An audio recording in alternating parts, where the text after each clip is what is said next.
Ռոսելխոզնադզորը հիմա էլ հայկական կաթնամթերքն է վտանգավոր համարել ու արգելել ռուսական շուկայում դրա վաճառքը։ Ռուսաստանի անասնաբուժական եւ բուսասանիտարական վերահսկողության դաշնային ծառայությունը հայտարարել է, արտադրության մեջ օգտագործվել է հիվանդ կենդանիներից ստացված կաթ եւ չհաստատված ծագմամբ հումք։ Հայաստանի սննդամթերքի անվտանգության տեսչական մարմինը մինչդեռ հերքում է։ Մամուլի խոսնակ Անուշ Արությունյանն ազատությանն ասաց, ապացույցներ չկան։ Հայկական կաթնամթերքի 4 կազմակերպություններում համատեղ իրականացված վերահսկողության արդյունքները ռուսական կողմը թեև չի տրամադրել, սակայն կարող ենք տեղեկացնել, որ այդ արտադրամասերի կողմից հիվանդ կենդանիների կաթի օգտագործման, ինչպես նաև այլ երկրից ներմուծված հումքի կիրառման հիմնավորումներ ստուգման ընթացքում չեն հայտնաբերվել։ Ըստ ներկայացված փաստաթղթերի արտադրության մեջ օգտագործվող հումքը անցել է լաբորատոր ստուգում եւ եղել է անվտանգ։ Ռոսելխոզնադզորից հայտարարում են հուլիսի 14-ից 21-ը Հայաստանում ՍԱԱՏՄ-ի հետ են համատեղ ստուգումներ արել ու մի շարք խախտումներ գտել,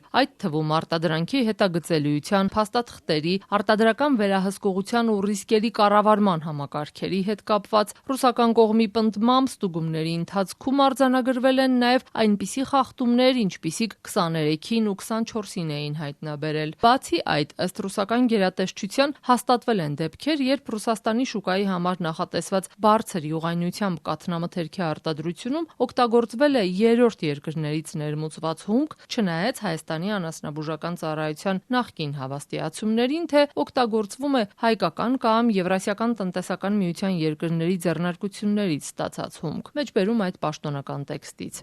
Հայաստանում մինչև օրս չի ստեղծվել այնպիսի համակարգ, որը հնարավորություն կտա հաստատել արտադրության մեջ օգտագործվող կաթի կամ այլ կաթնային հումքի ծագումն ու անվտանգությունը։ Առանձնապես խնդիր է համարվում ֆիզիկական անձանցից մթերվող կաթի վերահսկողությունը, քանի որ այդ մատակարարները չեն կարող երաշխավորել հանձնվող արտադրանքի անվտանգությունը։ Ռոսելխոզնադզորի գնահատմամբ Հայաստանը բավարար վերահսկողություն չի իրականացնում արտադրողների նկատմամբ, այդ իրավիճակը կապելով 2019-ին իրականացված պետական կառավարման բարեփոխումների հետևանքների հետ։ Ենթադրվում է նկատի ունենային, որ Հայաստանում փակվել է գյուղնախարարությունը ու այդ գործառույթը դրվել էկոնոմիկայի նախարարության վրա։ Հայաստանի սննդամթերքի անվտանգության տեսչական մարմնի մամուլի խոսնակն ասում է, իրենք տարվա ընթացքում միշտ անում են ստուգումներ հայկական կաթնամթերք արտադրող բոլոր արտադրամասերում։ Ստուգումների արդյունքում, եթե անհամապատասխանություններ են հայտնաբերում, տեսչական մարմնի կողմից կասեցվում է տվյալ արտադրամասի արտադրական գործունեությունը մինչև հայտնաբերված խախտումները վերացնելը։ Վտանգավոր խմբաքանակները հանվում են շրջանառությունից եւ ոչնչացվում։ Ազատությունը փորձեց կապ հաստատել այն 4 ընկերությունների հետ, որոնց արտադրանքը Ռոսելխոզնադզորը վտանգավոր է համարել եւ դրանց հիմքով արգելել հայկական կաթնամթերքի վաճառքն իր երկրում։ Ընկերություններից մի մասի ներկայացուցիչների հետ առհասարակ կապ հաստատել չհաջողվեց, մյուսներն էլ հրաժարվեցին խոսել։ Ռոսելխոզնադզորը նշել էր, որ հայկական կաթնամթերք արտադրող ընկերություններում ստուգումներ արել է նաեւ 2023-ին ու 24-ին։ Այդ ընկերություններից մեկի ներկայացուցիչն ազատությանն ասաց, իրենց լուրջ խնդիրների մասին չեն տեղեկացրել, սակայն հետո,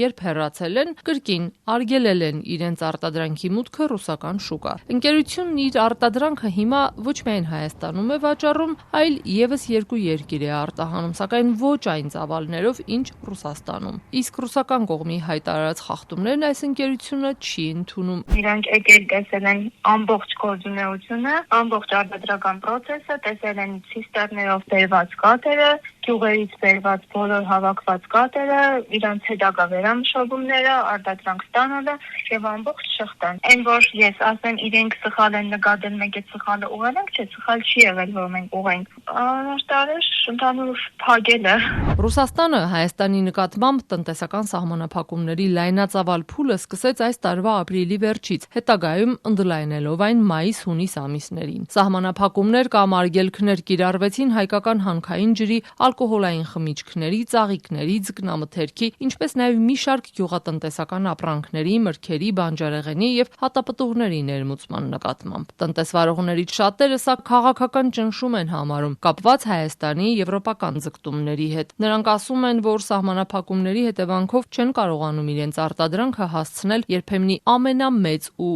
ամենամոտ ռուսական շուկա։ Ու չնայած Բրյուսելի կողմից հայտարարված աջակցությանը, տնտեսվարողներից շատերն ընդգծում ասում են, որ եվրոպական շուկա մտնելը հեշտ գործ չէ, տարիներ են հարկավոր գործընկերներ ձեռք բերելու եւ իրենց ապրանքն այնտեղ ճանաչելի դարձնելու համար։ Բեռնափոխադրողներից մեկն Ազատությանն ասաց, այնինչ դուրս է մնացել ռուսական սահմանափակումների ցանկից, միևնույնն է, մեծ դժվարությամբ են հասցնում Ռուսաստան։ Անցած անգամ պահածո եմ տարել, դասմոտր եմ մցրել, մոտավորապես 200,000 ռուբլի փող եմ եկալել դասմոտր անելու համար։ Պլյուս մի շաբաթ ավտոն կանգնել է դարսում։ Բեռը իդեալական է եղել։ Էլի մեկա գրում եմ, իրաց փողը առնում եմ 200,000 ռուբլի, դա մոտավորապես 900,000 դրամ է։ ՄԱԿ-ի միջազգային առևտրի վիճակագրական բազայի տվյալներով Հայաստանից Ռուսաստան կաթնամթերքի արտահանման գումարային ծավալը վերջին տարիներին նվազել է։ Եթե 2023 թվականին այն կազմել է $19.8 միլիոն,